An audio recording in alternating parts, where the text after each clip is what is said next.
For many, dodgeball holds a dear place in your heart, whether it was playing dodgeball as a kid at school or maybe just watching the classic movie.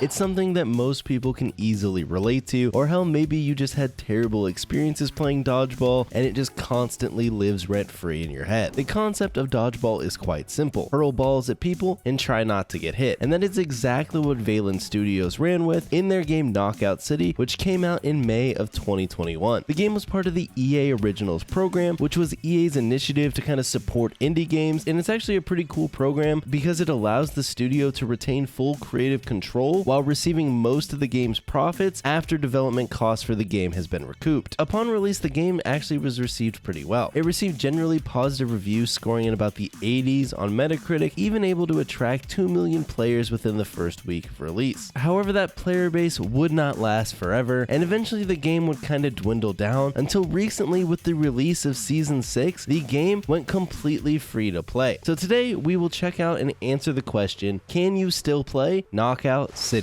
Alright, so here is Knockout City. You have a variety of different stuff in this game. It actually has a good amount of content. You can go ham and customize your character with all sorts of different unlockables. There's a crew system that allows you to do different progression with your buddies. There's obviously a battle pass and a shop that kind of look like all the games you would be familiar with. And then if you get into the play section, there's a variety of different modes. There's actually a really robust training mode. And then there's street play, which is going to have 3 playlists: the featured playlist, the daily playlist, and then just the standard game mode. And then there's ranked, which you can play once you win 10 games. And then there's private matches, which you can play a ton of the game modes that aren't currently in matchmaking. There's also this little hideout mode where you can kind of run around and look at different stuff and whatnot. So that's kind of the gist of what's in the game today. Why don't we hop into a game, talk a little bit about what Knockout City is, and check it out. All right, so this is Knockout City. The premise of the game is very simple, like I said. It's to play dodgeball. Now, they have added a lot of different mechanics, to make it a little bit more exciting than just throwing balls. And you can do all sorts of different stuff. There's, different mechanics. You can charge up the ball. There's a few different throws you can do. There's certain power-up balls that spawn in, and you can also pass the ball to your teammates. You can use your teammate as a ball. So there's a lot of different mechanics that actually do add depth to this besides just, standard dodgeball, but it's also a game that's very easy to get into. You don't really have to aim the dodgeballs as they just kind of lock onto people. So it makes it pretty easy to get into the game and kind of just run around and play. Oh, I domed that guy. And overall, the game feels really accessible to play. I've probably only put in maybe 3-4 hours tonight, and while obviously I'm not the world's best player or anything like that, it definitely feels like I've gotten a decent grip on the game and I kind of feel like I know what I'm doing, which is nice because it doesn't take a ton of time to feel competent in the game. However, you could argue that maybe that lack of depth could be a reason why the game didn't hold its player base as much as you'd like to see, but overall, I find the game pretty enjoyable and it's pretty fun. There's a variety of different maps that you play on, and it can actually be really fun to play with your buddies and actually kind of use some strategy, as obviously that's going to be a bit more successful than just trying to play solo queue and whatnot. But obviously you could say that for most games. Now on Steam, where it's easy to see the player base, the free-to-play numbers have completely revived this game. It was down to the point where it was at less than 100 players on Steam, and with the addition of free-to-play, it's back up into the 1 to 2,000s depending on the time of day, which is obviously a heck of a lot better than having less than 100 concurrent players. Obviously, this game isn't a Steam-only game. It's been on all the consoles and Switch, so you do have to keep that in mind, as those player base numbers aren't as easy to kind of access. But going to free-to-play has definitely given this game another life that it didn't really have beforehand. All right, ready for this? It's going to be some sick plays right here. Oh, I did not mean to click that. Oh, I actually didn't even mean to do that, and it worked. Yes! Yes! Oh, wait, no, he's back? Did he get... Wait, we lost? Oh, okay. So to win the round in this game mode, it's the first to 10 knockouts. To get a knockout, you have to hit your opponent with the ball twice. First to 10 obviously wins the round, and then to win the game, you have to win 2 rounds. Pretty straightforward and easy to understand. This is one of the power-up balls right here. This is the bomb ball. Every game has a power-up ball, which kind of randomly generates when you load into the game, and your strategies are going to depend a little bit based on the ball that kind of loads in. One thing that I think kind of hurts the depth of this game is the fact that you don't have to aim the dodgeball dodgeballs at all. They all just auto lock in. The only difference is kind of how you throw them and if you have different velocity to them based on a variety of different factors, like if you catch the ball, if you pass it to your teammate, and other things like that. But all the balls are going to lock onto your enemies. Now, that doesn't mean it's an auto hit. They can still dodge it and kind of get out of the way if they want, but I do think the game would probably have a lot more depth if you had to actually manually aim the balls. Now, obviously, I'm not an avid Knockout City player, so maybe that would play terribly and I'm just wrong, but it seems like that would probably add a bit more depth. As like I said, I've played about 3 or 4 hours, and I do feel like while I'm by no means some mega competitive player at the game, it feels like I kind of gotten the hang of it pretty quickly, which isn't something you can say in a lot of multiplayer games, you know? But that does speak to the accessibility of the game, which is definitely a plus, as I would say this game does seem to be targeting a younger audience, just with the art style, the way all the cosmetics work and everything like that. And even in the new Battle Pass, there's a whole Among Us crossover section, so I think they're kind of going a little bit for the younger crowd. Overall though, I have had a pretty good time playing the game, checking it out for this video, and it is a game I would recommend, especially now that it's free to play. If this game still costed money, I'd be a bit more skeptical, but with it being free to play, I think it's worth checking out. I haven't had the chance to hop into ranked yet, and I will be curious how that's going to go. I think that could be a lot of fun, but could also maybe be a little frustrating. It seems like the best strategy in this game that I found so far is to kind of just stick as a team and kind of just dogpile onto people, which, don't get me wrong, has,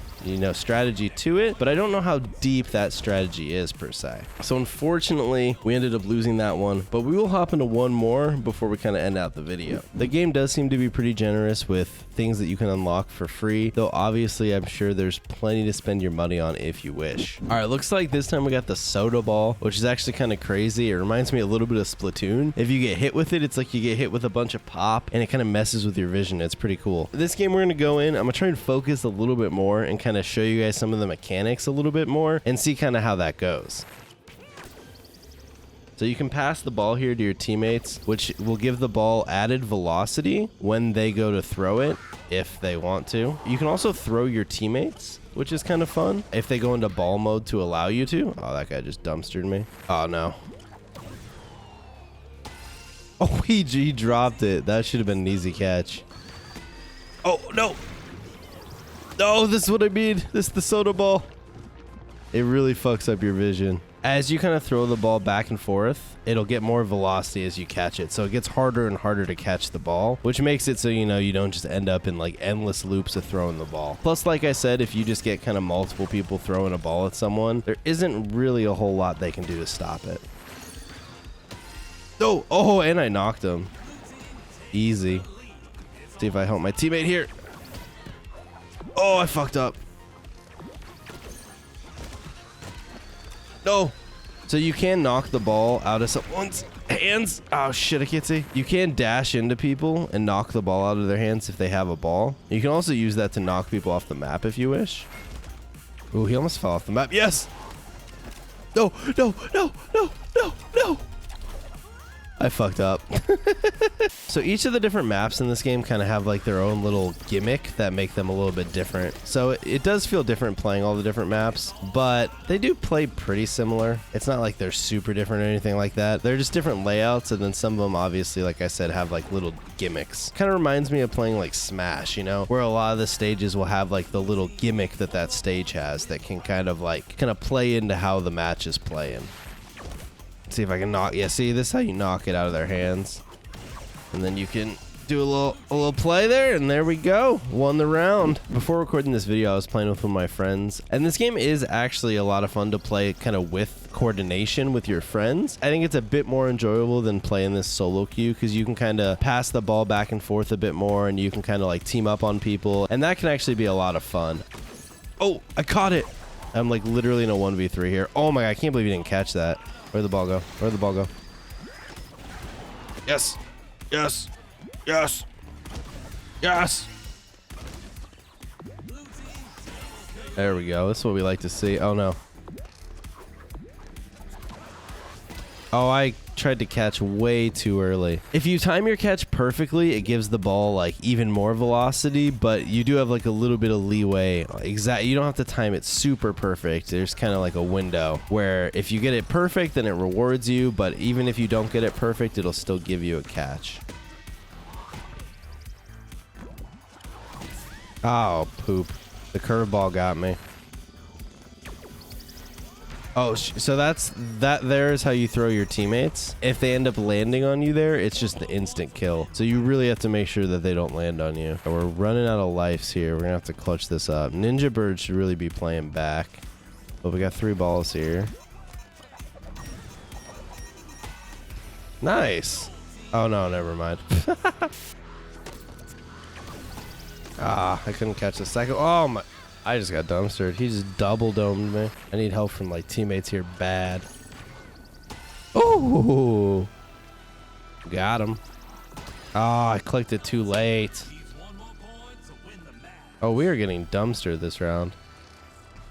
And that's going to do it. An unfortunate 1-2 loss. Anyways, guys, that's going to do it for Knockout City. So to answer the question, yes, you can still play it. And really, I think the switch to free-to-play can be credited for a lot of that. I had a good amount of fun in my time playing it for this video. It's a pretty good game. I'd recommend checking it out if you're just looking for something to kind of change up the pace with what you've been playing. And even if you don't end up loving it, or it doesn't become, you know, your main game or anything like that, it is free, so no harm, no foul. Like I said, during the games, though, I do wonder if kind of the lack of depth played into kind of why the game had started to dwindle, or if we'll see it start to dwindle again after the free-to-play boost kind of wears out. That's all up in the air, though. We'll have to kind of wait and see what happens there. Overall, though, like I said, pretty fun game. I had a good time. Check it out if you want. Other than that, follow me over on Twitch, Twitter, Instagram, all the good places, and I'll see you all next time.